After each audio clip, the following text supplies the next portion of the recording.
नमस्कार, स्वागत है आप सभी का हमारे खास चुनावी कार्यक्रम जनादेश चुनावी चकल्लस में। मैं हूं आपके साथ आरिंद्र। चुनाव का मौसम हो और राजनीतिक चकल्लस ना हो, ऐसा हो ही नहीं सकता। इस बार भी 2024 के लोकसभा चुनाव में कई ऐसे मुद्दे हैं जिनको लेकर हर दिन कोई ना कोई खींचतान या कहा जाए राजनीतिक खींचतान देखने को मिलती ही रहती है। कभी किसी नेता के बयान पर बवाल मच जाता है तो विपक्षी दल उस मुद्दे को फट से लपक लेते हैं, जरा सी देर नहीं लगाते और पूरा चुनावी माहौल उसी मुद्दे के इर्द गिर्द घूमने लगता है। ऐसे ही बयानों और घटनाओं के बाद होने वाली चुनावी चकल्लस पर हमारी बहुत पैनी नजर है। चुनाव की शुरुआत हो चुकी है और हम सब 4 जून तक के नतीजों तक ऐसे ही तमाम चुनावी चकल्लस को लेकर आप तक हाजिर होते रहेंगे। और अब बात आज के उस चुनावी मुद्दे की या कहा जाए उस चुनावी चकल्लस के मुद्दे की जिसको लेकर राजनीतिक हलकों में बीते कई दिनों से चुनावी चकल्लस जारी है।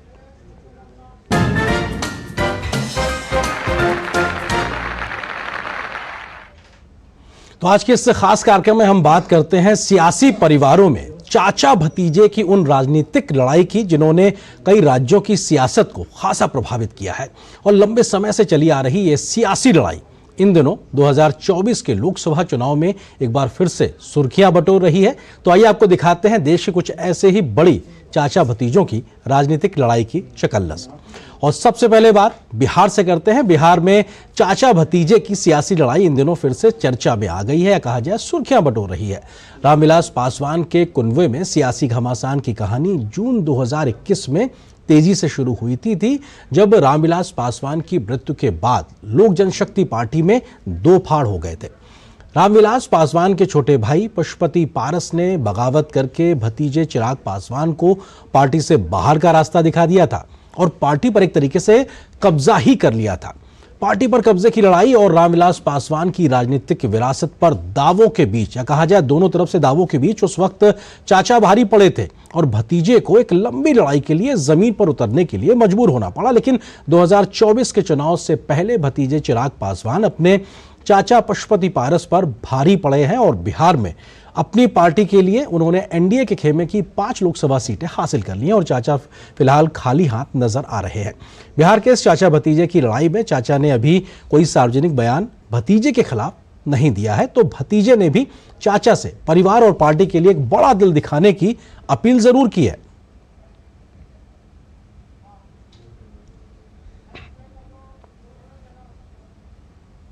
ये फैसला अंत में चाचा जी को ही लेना है। हमेशा उन्होंने कहा है कि अपने राजनीति में अपने अंतिम सांस तक वो प्रधानमंत्री जी के साथ रहेंगे, एनडीए के साथ रहेंगे। ये वादे, ये दावे वे करते आए हैं। ऐसे में क्या प्रधानमंत्री जी के 400 सीटों को जीतने का जो लक्ष्य है, क्या उसमें वह स्वयं रोड़ा बनेंगे?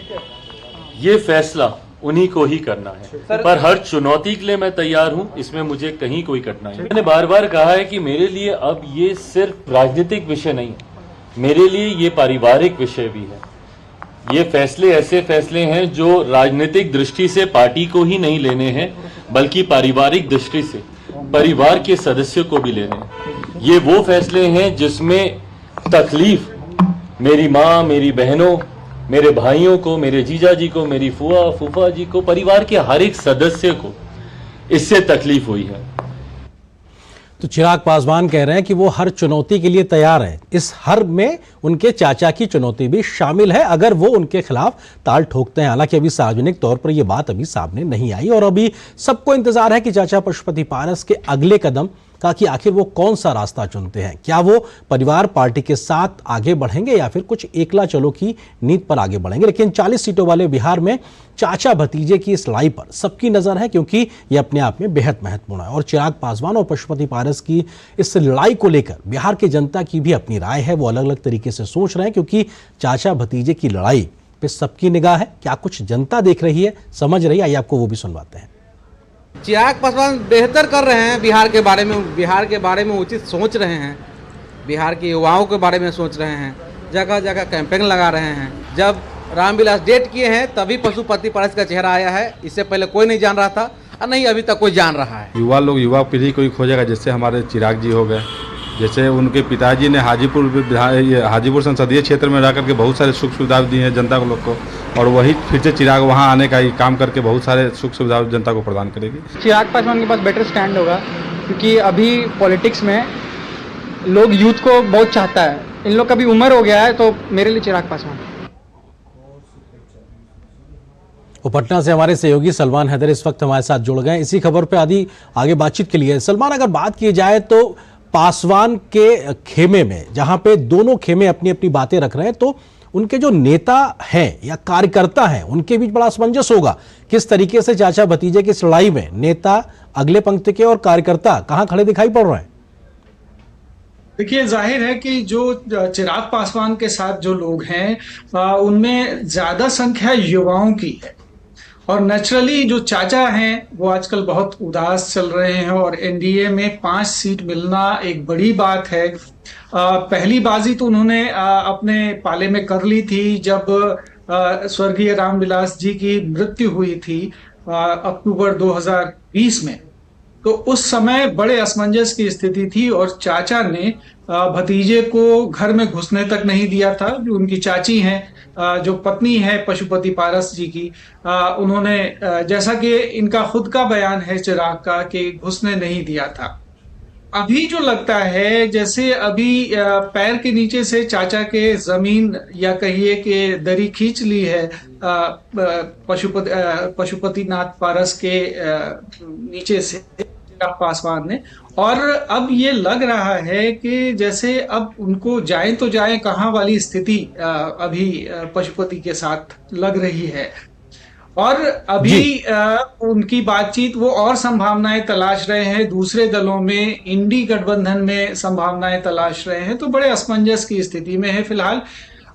बाजी फिलहाल अभी जो कहा जाए तो वो भतीजे के हाथ में है, और एक तरह से देखा जाए तो एक तो नेचुरल एयर हैं रामविलास पासवान के चिराग पासवान, और साथ ही साथ जो हाजीपुर की सीट है उस पर रामविलास पासवान हमेशा से जीतते रहे। जी सलमान, और कई बार तो रिकॉर्ड मतों से उन्होंने सीट जीती और काफी दिनों तक उस सीट पे सांसद रहे। बिल्कुल, लेकिन अब जो घर की लड़ाई है वो इस प्रकार से आ गई है कि अपने आप में आगे स्थिति क्या होगी ये देखना बड़ा दिलचस्प हो गया। शुक्रिया सलमान, फिलहाल हमारे साथ इस खबर पर जुड़ने के लिए।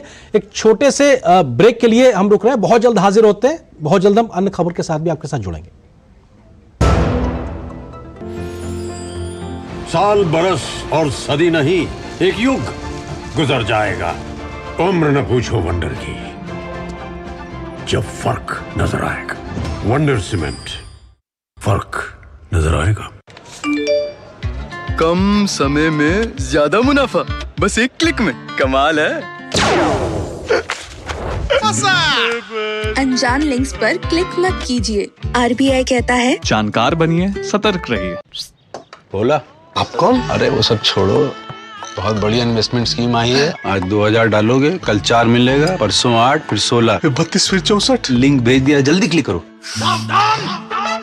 यूपीआई कहता है इन फर्जी इन्वेस्टमेंट वाले स्कीमों में ना फंसो, अपने पैसे का ध्यान खुद रखो। क्या समझे? क्या समझेंगे, आप ही समझा लीजिए, हम क्या समझेंगे। आप भी ये जानकारी शेयर करें और अपने आसपास के भोले को बचाएं। साल, बरस और सदी नहीं, एक युग गुजर जाएगा। उम्र न पूछो वंडर की, जब फर्क नजर आएगा। वंडर सीमेंट, फर्क नजर आएगा।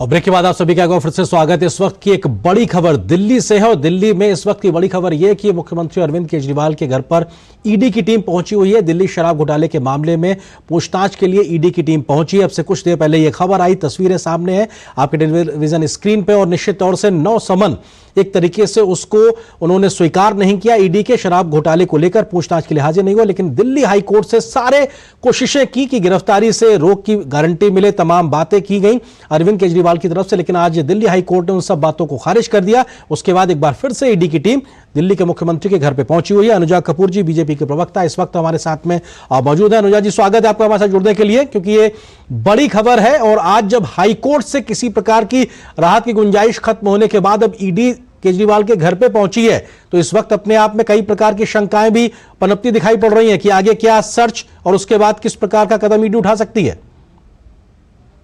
जय श्री राम। मैं सिर्फ इस मामले में यही कहना चाहूंगी कि ये अरविंद केजरीवाल जी को पता था, जिसकी वजह से ये भाग रहे थे कोर्ट दर कोर्ट। आज यही एजेंसीज के सामने खड़े हो जाते और बात करते, और जो एलिगेशंस इनके ऊपर लगे हैं और जो इन्वेस्टिगेशन होना चाह रही है उससे ये जो भागते नजर आए। आज इनको 9 सम्मन जो इन्होंने नहीं उसमें ऑर्डर किया उसको, जिसकी वजह से ईडी को सेक्शन 174 भी इन्वोक करना पड़ा। तो जो ये अभी तो ईडी अपना काम कर रही है, जो एक लीगल प्रोसेस है और कोर्ट में मानती है कि एक लीगल प्रोसेस है। और आपको तो पता है कि दिल्ली राउज एवेन्यू में जो एमएम कोर्ट है उन्होंने भी कहा कि Arvind Kejriwal is an accused. तो ये माना जा रहा है कि अरविंद केजरीवाल खुद इसको मानते हैं, तभी उन्होंने बेल भी फर्निश करवाई। तो आप बेल किसमें लेते हैं? जब आपको इस बात का शक होता है कि आपको गिरफ्तार कर लिया जाएगा, और तब जब आप ये मानते हैं कि आपने कुछ घपला किया है या आप एक आम आदमी नहीं है। आप अगर आम आदमी होते तो ये प्रिविलेजेस आप नहीं लेते, क्योंकि जिस तरीके से ईडी ने सम्मन भेजा है आपको वहां जाकर इन्वेस्टिगेशन करवानी चाहिए थी। और इस इन्वेस्टिगेशन के अंदर जैसे आप पहले भी एक बार गए हैं और 8 से 9 घंटे आपको वहां रखा है, तो आपको अरेस्ट तो नहीं किया था। अरेस्ट तभी होता है कि जब ईडी के पास इस बात के पुख्ते सबूत होते हैं। तो क्या वो जो सबूत ईडी कोर्ट को दिखा रही है, जिसके बेसिस पर आप कोई डर लगता है, तो क्या आप ये मानते हैं कि आपने घपले किए हैं और आप अक्यूज्ड है? आपको जाना चाहिए था, और आज फिर ये मौका मिल रहा है कि आपको ईडी फिर आपके पास। अनुजा जी, लेकिन जो लीगल प्रोसेस चल रहा है उसके बाद में अभी सुप्रीम कोर्ट का दरवाजा अभी बचा है उस लिहाज से, जो क्योंकि आज हाई कोर्ट की तरफ से उनको राहत नहीं मिली है। खबरें इस प्रकार की भी आ रही हैं कि तुरंत फुरत में सुप्रीम कोर्ट की दहलीज तक जा सकते हैं केजरीवाल। आप ये बताइए, जो ये कितनी ही खतरनाक अरविंद केजरीवाल की रणनीति है कि क्या आप और मैं, जब हम लोगों को कोई ईडी का सम्मन या कुछ आएगा या इनकम टैक्स की भी बात आती है, कोई शो कॉज नोटिस आता है या कोई सम्मन भी आता है किसी भी पोजीशन पे, तो क्या हमें यह प्रिविलेज है कि हम इस तरीके से कोर्टों पे जाकर बात करेंगे? आपको ईडी के जो सम्मन में आपको बेल इसलिए मिल पाए क्योंकि उसके अंदर बेलेबल ऑफेंस से रिलेटेड जो आपने करा है उसमें बेलेबल ऑफेंस है वो आपको, इसलिए आपने उसको कोर्ट को आगे जाके बात करी। आप एक रेमेडी एक और लेना चाहते हैं सुप्रीम कोर्ट जी कि अरविंद केजरीवाल एक्सपोज हो गए हैं। मुझे जो बिल्कुल साफ दिख रहा है कि अरविंद केजरीवाल जो एक नॉन करप्ट पार्टी अपने आप को बताकर आई थी, आज पूरी जनता के सामने दिल्ली की जनता उनके ऊपर थू थू कर रही है। दिल्ली की जनता को उन पर विश्वास नहीं है, क्योंकि एक आम आदमी के पास ये प्रिविलेज नहीं है कि वो ईडी को इस तरीके से धमकाए और एजेंसी को इस तरीके से धमकाए और उसको बार बार इस बात से रिलेटेड कहे कि मुझे दूसरा काम है, मैं नहीं आऊंगा। अनुजा जी, लेकिन आम आदमी पार्टी ने फिर से एक तरीके से बात कहना शुरू कर दिया है कि चुनाव से पहले आम आदमी पार्टी अरविंद केजरीवाल को परेशान करने की नीयत से यह सब किया जा रहा है और सरकार की शह पे हो रहा है। देखिए, मैं फिर कहती हूं, मैं ईडी की स्पोक्स पर्सन नहीं हूं, मैं बीजेपी की स्पोक्स पर्सन हूं। और अरविंद केजरीवाल को इसी बात की गलतफहमी है, क्योंकि वो ये भूल जाते हैं बार बार कि ईडी और सीबीआई का गठन बीजेपी नहीं करती, कोई पार्टी नहीं करती, एक कॉन्स्टिट्यूशन करता है। और जब एक कॉन्स्टिट्यूशन करता है तो उसमें रूल्स एंड रेगुलेशंस फॉलो होते हैं, जिसको इन्वोक किया जाता है पेनल्टी के साथ। आपके ऊपर क्रिमिनल ऑफेंस आता है, ये आपके प्रॉब्लम है। हेमंत सोरेन ने भी इसी तरीके से किया था 9-10, क्या उसमें डीसीपी से रिलेटेड क्या लेना देना? आप कविता को भी आप देखिए, उन्होंने भी समन्स को इसी तरीके से छोड़ दिया। अब आप देखिए कि जो आज तक मनीष सिसोदिया, सत्येंद्र जैन, संजय सिंह अंदर है, कविता भी अंदर है, एंड उसने उनको इसलिए कविता को अंदर किया क्योंकि 100 करोड़ की ट्रेल जो है कहीं ना कहीं वो सामने नजर आई है। और अंदर जो बने हुए अप्रूवर है विजय नायर और दिनेश अरोड़ा, वो ये बात को उन्होंने अप्रूव किया है कि कविता जो है इसने 100 करोड़ जो है वो दिया था और एक फेस टाइम सविंद्रा महेंद्रू के साथ अरविंद केजरीवाल के साथ किया था। तो ये देखने वाली बात है कि जो सारे एलिगेशंस हैं, और अरविंद केजरीवाल जी आप सीएम हैं दिल्ली के और आम आदमी पार्टी के कन्वेयर हैं, इस पॉइंट ऑफ व्यू से रिलेटेड आपके ऊपर ये बनता है कि, और जिस टाइम पर एक्साइज पॉलिसी बन रही थी, मनीष सिसोदिया आप ही की कैबिनेट के एक्साइज डिपार्टमेंट के वो अनुजा जी, मिनिस्ट्री थे, जी, मिनिस्टर थे। जी अनुजा जी, क्योंकि इस वक्त का अपडेट ये है कि जो लीगल टीम है आम आदमी पार्टी केजरीवाल की, वो उसने सुप्रीम कोर्ट से अपील कर दी है जल्द सुनवाई के लिए। और मैं आपके पास आता हूं, हमारे सहयोगी नीरज सिंह भी हमारे साथ इस खबर पर अपडेट के साथ जुड़ गए। नीरज, इस वक्त का अपडेट क्या है कि क्या सर्च ऑपरेशन, क्या पूछताछ या क्या कुछ और अगली कार्रवाई ईडी के थ्रू अब वहां पर इस वक्त चल रही है? देखिए, 12 सदस्यीय ईडी की टीम पहुंची है वहां पर और इस समय अरविंद केजरीवाल के घर पर ईडी की टीम मौजूद है। अरविंद केजरीवाल का जो स्टाफ है वो लगातार उनसे उलझने की कोशिश भी कर रहा है और किसी भी तरीके से अगर हम कहें कि सहयोग की बात, तो वो सहयोग नहीं कर रहा है। ईडी, चूंकि आपने देखा है कि किस तरीके से अरविंद केजरीवाल से पूछताछ महत्वपूर्ण है ईडी की और ईडी ने इससे पहले 9 सम्मन दिए हैं, लेकिन अरविंद केजरीवाल हर सम्मन को ये बताते हैं कि ये गैर कानूनी सम्मन है और ईडी के किसी भी सवाल का उन्होंने जवाब नहीं दिया है, क्योंकि जो एक्साइज पॉलिसी बनी थी बिना अरविंद केजरीवाल के ये संभव नहीं था। अरविंद केजरीवाल ने साउथ लॉबी से बात करी थी, अरविंद केजरीवाल ने जो समीर महेंद्र है उनसे बात करी थी और अरविंद केजरीवाल के घर पर ही एक बैठक हुई थी जिसमें इस पॉलिसी को अंतिम रूप दिया गया था। भले ही अरविंद केजरीवाल उस समय आबकारी मंत्री नहीं थे, आबकारी मंत्री मनीष सिसोदिया थे, लेकिन अरविंद केजरीवाल की सहमति से ही इस पॉलिसी को लाया गया और आपने देखा होगा कि किस तरीके से दिल्ली के राजस्व को नुकसान पहुंचा और तमाम जो दुकानें और जो लाइसेंस है वो प्राइवेट प्लेयर को दे दी गई थी। यही आम आदमी पार्टी की सरकार है जो लगातार शिक्षा की बात करती है और आपने देखा होगा कि किस तरह से जब लाइसेंस के थ्रू दुकानें खुली गई थी तो कई सारी दुकानें स्कूलों के आसपास खुल गई थी, कई सारी दुकानें जो रिहायशी इलाके हैं वहां पर खोली गई थी। एक शराब की बोतल के साथ एक शराब की बोतल फ्री देकर शराब की गंगा एक तरीके से कह सकते हैं कि दिल्ली के अंदर बहाने की कोशिश अरविंद केजरीवाल कर रहे थे और उसी पॉलिसी को जब करप्शन का उसमें खेल खेला गया तो डरते हुए उस पॉलिसी को उन्होंने वापस ले लिया। आपने देखा कि किस तरीके से संजय सिंह और मनीष सिसोदिया इस समय जेल में है और अरविंद केजरीवाल को अब ईडी के सवालों का जवाब देना होगा, क्योंकि अब अदालत ने भी किसी तरह की रिहाई अरविंद केजरीवाल को नहीं दी है। ईडी की 12 सदस्यीय टीम उनके घर हाईकोर्ट से कोई राहत मिली नहीं है, सुप्रीम कोर्ट का दरवाजा खटखटा दिया गया और ऐसे में ईडी के 12 सदस्यीय टीम की केजरीवाल के घर पे मौजूदगी, सवाल जवाब की शुरुआत हो चुकी है, संभवतः यह खबर भी आ रही है। अनुजा जी, आपको लगता है कि इस तरीके से अब एक तरफ कानूनी दांवपेच भी चल रहा है लेकिन ईडी अपना काम कर रही है, पूछताछ शुरू हो गई है? देखिए, मैंने पहले भी कहा है कि ये बहुत ही लीगल प्रोसेस है, ईडी अपना काम कर रही है और बाय रूल्स एंड रेगुलेशंस कर रही है। कभी भी आप ये देखिए कि कभी भी किसी भी कोर्ट ने ईडी को इलीगल नहीं कहा कि उनके समन्स इलीगल है, उस पर स्टे नहीं लग रहा। तो ये बात बिल्कुल निश्चित रूप से सामने है कि ईडी अपने दायरे में इन्वेस्टिगेशन कर रही है, अपने दायरे से उस पर बात हो रही है और अगर अरविंद केजरीवाल की ये मोरल ऑब्लिगेशन है कि जब आपके पास समन आता है तो आपको उस दौरान पर इन्वेस्टिगेशन के लिए बैठना चाहिए। आप भाग रहे हैं उस जगह से, ये बात सुनिए, इस बात का पूरा पुख्ता सबूत है कि आपने बेल इसी बयान पे 15,000 की जो आपने बॉन्ड भरा है वो आपने इसीलिए किया है कि क्योंकि आपको ये पता था कि आप अक्यूज्ड है। क्योंकि जब आपको दिल्ली रेवेन्यू कोर्ट ने भी, एमएम कोर्ट ने भी जब अरविंद केजरीवाल को ऑर्डर के अंदर यही बोला है कि अक्यूज्ड अरविंद केजरीवाल, तो क्या ये इनको अपनी दलील जो ये देना चाहते हैं मीडिया के थ्रू, क्या इनको ये बात को अपने ऊपर जो एलिगेशंस इनके हैं और जो इतनी बड़ी इनको आप ये देखिए कि सिर्फ एलिगेशन को तो आप अलग रखिए कि 2000 करोड़ का जो दिल्ली रेवेन्यू लॉस हुआ है, 700 करोड़ का जो एक आम जनता का जो पैसा खा लिया, उसका जवाब कौन देगा? बिल्कुल, और शायद यही सवाल है जो इस वक्त ईडी पूछ रही होगी। नीरज, संक्षेप में, क्योंकि आज की हाईकोर्ट की कार्रवाई में भी हाईकोर्ट ने कई चीजें अपने चेंबर में मंगाई गई, यानी कि सबूत को लेकर भी एक तरीके से जानकारी हासिल की गई। ये सब बातें भी आज एक तरीके से निकल के आई। आपको लगता है कि तब जाके शायद हाईकोर्ट ने आज ये कहा कि साहब आपको राहत की कोई गुंजाइश नहीं दिख रही है? नीरज, कई सारे पुख्ता सबूत हैं, बिल्कुल कई सारे पुख्ता सबूत हैं आम आदमी पार्टी के खिलाफ। और जिस तरीके से आबकारी जो नीति लाई गई थी, आपने देखा होगा कि जिस समय मनीष सिसोदिया जब हाईकोर्ट पहुंचे थे तो हाईकोर्ट ने भी इस बात की टिप्पणी करी थी कि कई सारे घोटाले के सबूत इससे मिलते हैं, तभी उनकी जमानत याचिका को खारिज कर दिया गया। संजय सिंह को अभी तक जमानत नहीं दी गई है और अब हाईकोर्ट ने तमाम जो तथ्य हैं वो भी मंगाए हैं। आपने देखा होगा कि राउज रेवेन्यू कोर्ट ने जमानत जरूर दी है, लेकिन राउज रेवेन्यू कोर्ट ने यह भी कहा है कि उनको ईडी के सवालों का जवाब देना होगा। इधर हाई कोर्ट ने भी कहा है कि आपको ईडी के सवालों का जवाब देना होगा।